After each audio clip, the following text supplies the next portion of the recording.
que nos ensina o dever de orar, irmão, sempre e jamais esmorecer. Amém? Porque às vezes a pessoa esmurece. E essa é a sugestão que o inimigo às vezes tem dado para muita gente, que ela desista, que ela pare. Mas nós não podemos parar, nós temos que continuar. Independente do nosso sentimento ou não, nós devemos sempre continuar, devemos sempre prosseguir. E nunca, jamais parar, jamais se entregar, mas buscar ao Senhor em todo momento, em todo o tempo da sua vida. E essa passagem nos ensina isso. Nos ensina a buscarmos a Deus, a clamarmos, a orarmos incessantemente. Nós não podemos parar, não é verdade? Porque é isso que o diabo quer, que a gente pare, que você largue tudo, que você desista. Mas o cristão, ele deve ser insistente, porque se ele não insistir, ele nunca vai ver o resultado do seu trabalho, do seu esforço. Tem que haver um esforço da nossa parte. Então aqui nos ensina que devemos orar sem esmurecer, sem parar, sem desistir, sem se entregar, como muitos têm se entregado, têm parado.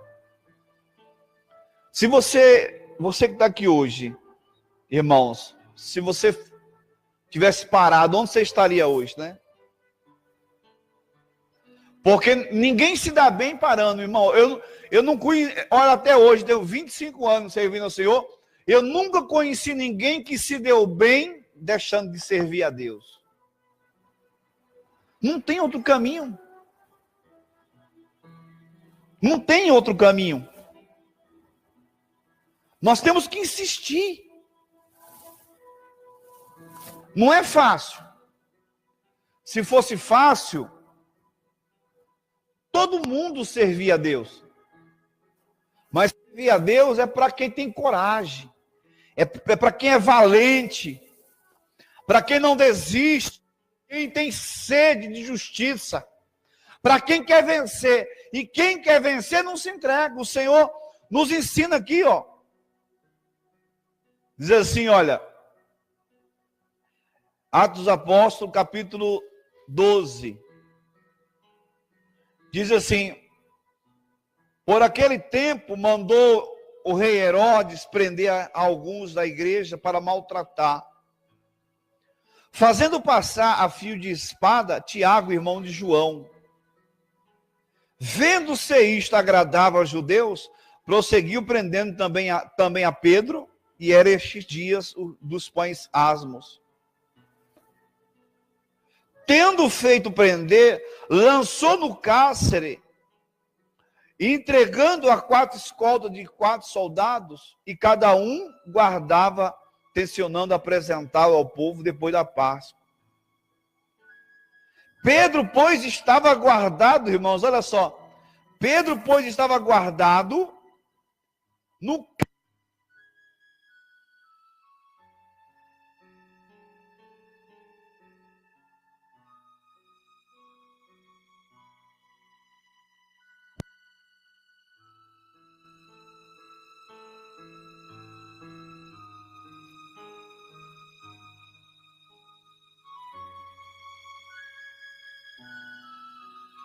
na mão dos inimigos para ser morto.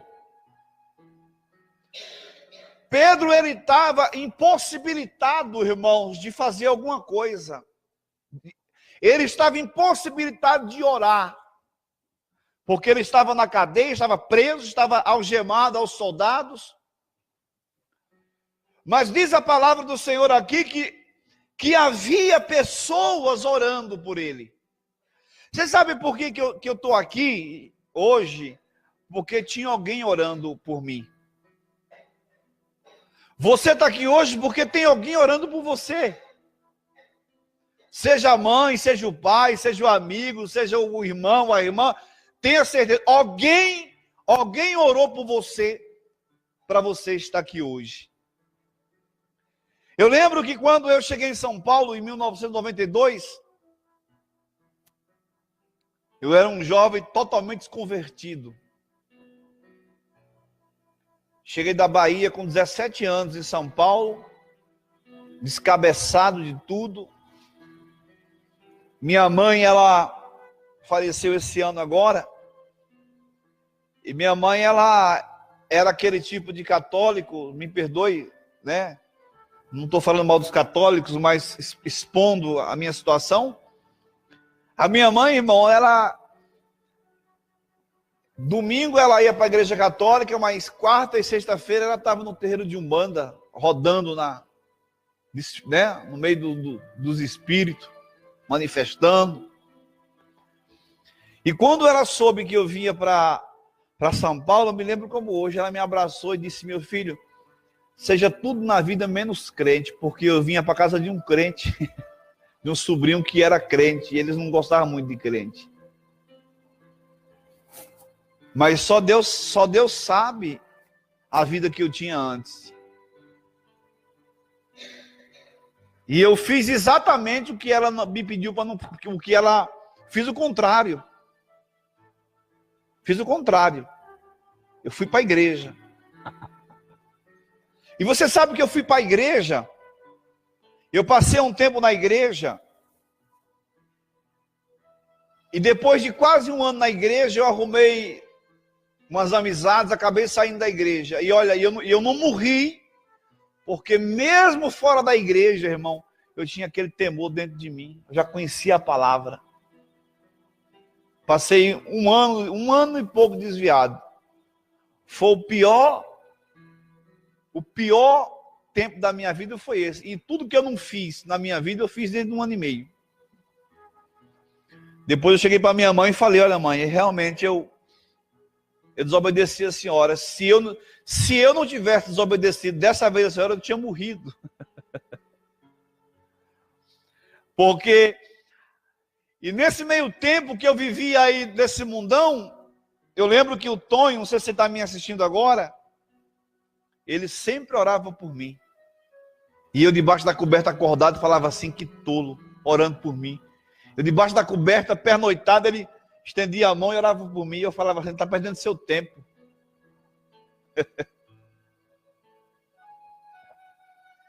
E olha onde eu estou hoje.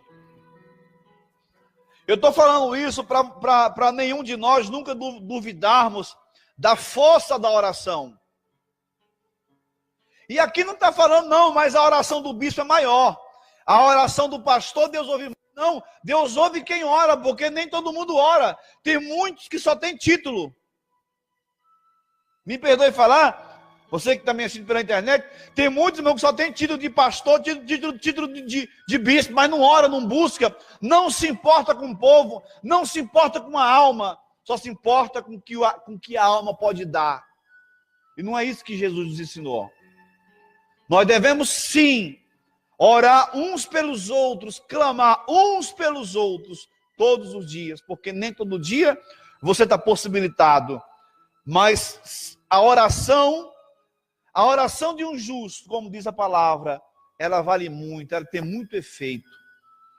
Pedro estava lá preso, impossibilitado. Ele estava lá sem condições nenhuma de orar. E diz a palavra do Senhor, se você ler aqui adiante, diz a palavra que a igreja estava orando por ele. A igreja estava buscando por ele. Clamando por ele, irmãos. Enquanto ele estava lá sofrendo, a igreja estava orando por ele.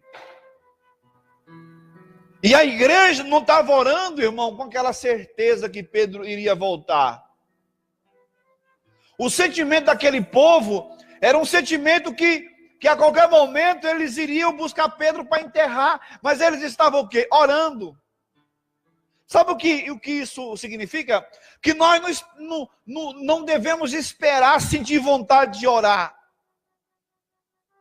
Ah, eu vou orar com certeza. Você sabia que tem horas que você ora, você está orando por uma causa, mas pelo que os seus olhos estão enxergando, às vezes não tem jeito. Você olha assim e fala, Pelo que eu estou vendo, não tem jeito. Mas a oração, ela muda toda a história, meus irmãos. É o poder da oração. Significa que nós não devemos viver por sentimentos. Não devemos viver por sentimento. Devemos viver por fé. Por fé significa o quê? Sentindo ou não, querendo ou não, eu vou fazer a vontade do Senhor. Hoje, né, isso fica aí para os irmãos que estão assistindo aqui pela internet. Às vezes eu vou falar assim, hoje eu estou com vontade de ir para a igreja, eu vou. Hoje eu não estou, eu vou assim mesmo. Hoje eu estou tão alegre, estou tão feliz, eu vou para a igreja louvar o Senhor. Hoje eu não estou alegre, eu estou triste, decepcionado, chateado, mas eu vou louvar e buscar o meu Deus. Não depende do sentimento, irmão. Eu lembro que uma vez, tinha uma irmã na igreja que ela passou uns 15 dias sem vir para a igreja, irmãos. Aí quando ela chegou, ela caiu na besteira de falar para mim assim, na época, pastor, pastor, está uma frieza, sabe? A igreja está uma frieza. Aí eu falei, fria está você, minha irmã. Você passa 15, 20 dias sem vir para a igreja e você quer chegar pegando fogo? Eu digo, você tem que ter a sorte que chegou fumegando, fumaçando, né? Fumegar é quando o fogo não apaga, mas fica fumaçando. Eu digo, mas se você buscar Deus, como está escrito lá em Isaías, esse pavio que fumega vai pegar fogo, mas precisa estar perto de Deus. Não podemos ser aquele crente turista. Não tem um crente turista? Não seja assim nunca na sua vida. O crente turista, me perdoe isso, mas é uma realidade. O crente turista, turista ele não sai a vida inteira. E quando dá, né? Quando você economiza, quando você tem condições, você vai fazer uma viagem. Não, servir a Deus, irmão, está escrito na palavra do Senhor que tem que passar a ser uma necessidade da nossa vida. Sabe por quê? Porque se não for assim, nós nunca vamos ver os frutos do Senhor. Amém? Porque tem hora para tudo, não tem, gente? Tem hora para trabalhar, para divertir, para ficar com a família, para contar história, para ouvir história, para contar piada, para ouvir piada, tem hora para tudo. Então tem que ter também a hora de Deus. Tem que ter a hora de Deus. Tem que ter o momento do Senhor. E nós não podemos esquecer nunca disso. Nunca. Nunca. Amém? Nunca esqueça disso. Então diz assim, olha, quando Herodes estava para apresentá-lo, naquela mesma noite, Pedro dormia entre dois soldados, acorrentado com duas cadeias, e as sentinelas à porta guardavam o cárcere. Eis, porém, que sobreveio um anjo do Senhor, iluminou a prisão, tocando ele do lado de Pedro, despertou, dizendo, levanta-te depressa. Então as cadeias caíram-lhe das mãos. Disse-lhes o anjo, cingi-te, calça as sandálias, e assim o fez. Disse-lhe mais, põe a capa e segue-me. Então, saindo, seguiu, não sabendo o que era real, o que se fazia por meio do anjo. Parecia-lhes antes uma visão. Veja bem, o que estava acontecendo com Pedro naquela hora era algo tão extraordinário que era difícil acreditar. E olha, para você ter uma ideia, nem o próprio Pedro estava acreditando no que estava acontecendo.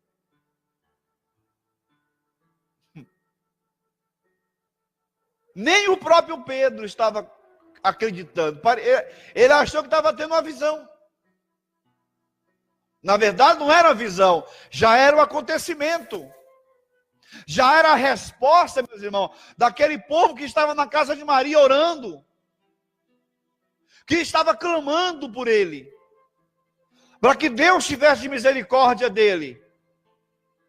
Já era o resultado da oração. Então, irmãos, a oração não tem distância, não.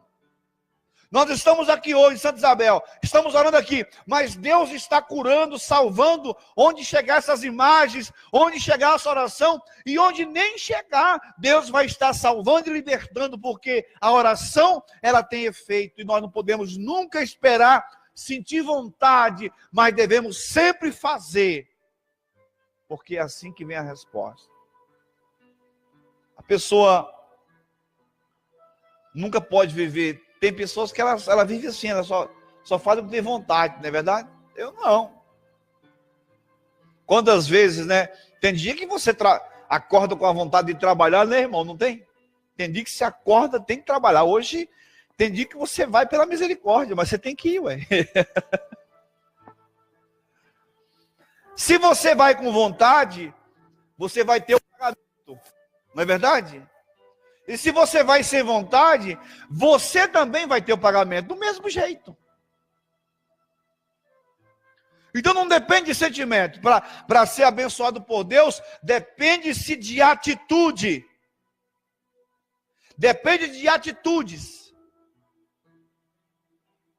Devemos ter atitude.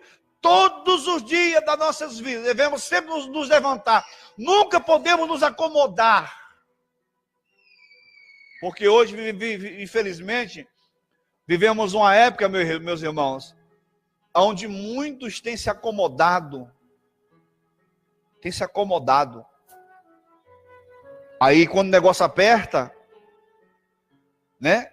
Quer ser o primeiro a receber, né? Assim, não tem jeito que é assim? Que ela nunca tem tempo para Deus, nunca busca Deus, nunca ora, nunca clama. Mas quando o negócio aperta, ela quer receber primeiro que todo mundo. Deus tem que fazer. Como assim Deus tem que fazer? Porque tudo que nós temos é resultado do que nós plantamos. Se a pessoa não planta nada, ela não colhe nada. Então toda vez que você vem para a igreja, meus irmãos, toda vez que você vem orar, que você vem pedir, você está plantando, vai chegar uma hora que você vai colher tudo isso. Mas a pessoa que não planta, ela não colhe. Como é que ela vai colher se ela não plantou? Não é verdade? Ela vai colher onde ela planta. Se ela planta do mundo, ela vai colher do mundo, não é verdade? Se ela vive uma vida errada, ela vai colher o erro. Nós vivemos, irmãos, olha só, nós nos alimentamos daquilo que nós plantamos. Se a pessoa, ela não planta nada, ela não vai ter nada. Então, meus irmãos, diz assim, olha, então Pedro caindo em si, disse, verdadeiramente o Senhor enviou o seu anjo e me livrou da mão de Herodes e de toda a expectativa do povo judaico, tá vendo? Considerando ele a sua situação, resolveu ir à casa de Maria, mãe de João, cognominado Marcos, onde muitas pessoas estavam congregadas e oravam, tá vendo? Quando o povo ficou sabendo que Pedro estava preso, o que eles fizeram? Foram congregar. Congregar é reunir-se. Eles se reuniram para orar, para pedir para Deus ter de misericórdia da vida de Pedro. E eles orando, irmãos, olha, mas eles estavam orando por obrigação, mas dentro deles mesmos, eles não estavam nem imaginando que isso realmente pudesse acontecer, que Pedro poderia estar livre. Porque a armadilha foi grande. Eu não sei se você entendeu o que aqui que fala que Pedro estava com 4 escoltas de 4 soldados, né? E dentro da cadeia está escrito que tinha soldados grudados nele. Soldados grudados nele dentro da prisão. Então, a armadilha que Satanás fez foi para realmente destruir. E se nós pensarmos direitinho, se você pensar direitinho, Nós estamos aqui porque Deus foi nossa vida. Quantas armadilhas o diabo fez para lhe destruir? Ele não fez para machucar você, não. Ele fez para matar mesmo. Matou porque Deus te livrou. Porque Deus nos livrou. Estamos aqui porque a misericórdia de Deus foi grande em nossas vidas. Assim como foi na vida de Pedro. Aí diz assim, olha... Quando ele bateu o portigo do portão, veio uma criada chamada Rode ver quem era, reconhecendo a voz de Pedro, tão alegre ficou que nem o fez entrar. Nem o fez entrar. Mas voltou correndo para anunciar que Pedro estava junto do portão. Eles lhes disseram, estás louca? E ela, porém, persistia em afirmar que assim era. Tá vendo? Então, quando aquela mulher disse assim, gente, pessoal, Pedro está lá no portão. Aí o pessoal estava orando, né? Você está doido, mano? Nós já estamos orando pela alma de Pedro. Nós já estamos orando pela alma dele, já está morto que nada, meu irmão. Deus tinha enviado o socorro. Deus enviou o anjo para resgatar ele. Ah, bispo, mas foi naquela época. Naquela época não, foi na nossa época. Quantos anjos Deus tem enviado para nos livrar? Para te segurar, para te guiar, para te sustentar. Pode deixar, fique em paz. Quantos? Até hoje Deus envia, meus irmãos.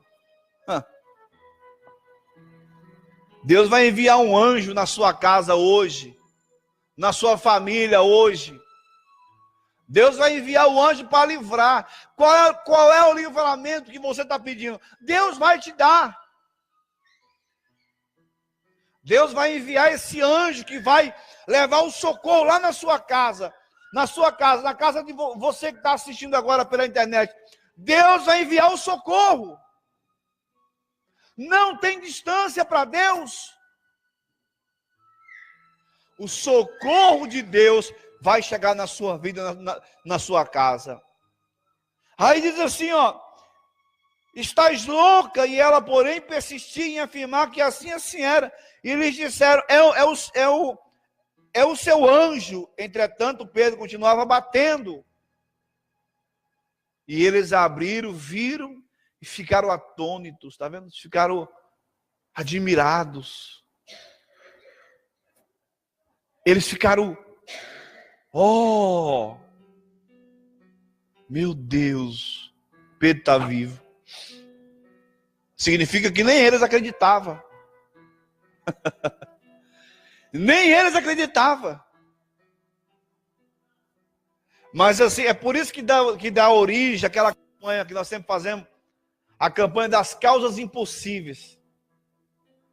Sabe aquela causa que as pessoas já abandonaram, já rejeitaram, que aos olhos do homem não tem mais jeito? É essa causa que é digna de nossa atenção. E aí o mundo vai ver o poder de Deus se manifestar através daquilo que é impossível. Então, meus irmãos, eu não sei o que você precisa, mas esse mesmo Deus que livrou Pedro, esse mesmo Deus que salvou Pedro, esse mesmo Deus é o nosso Deus. Não é outro, é o mesmo Deus que enviou socorro para ele, é o mesmo Deus que tem nos socorrido, que tem nos sustentado. E é o mesmo Deus que nessa noite vai trazer o socorro para a sua vida. Eu não sei qual é a bênção que você precisa, mas acredite, Deus pode te abençoar. Vocês creem nessa palavra, gente?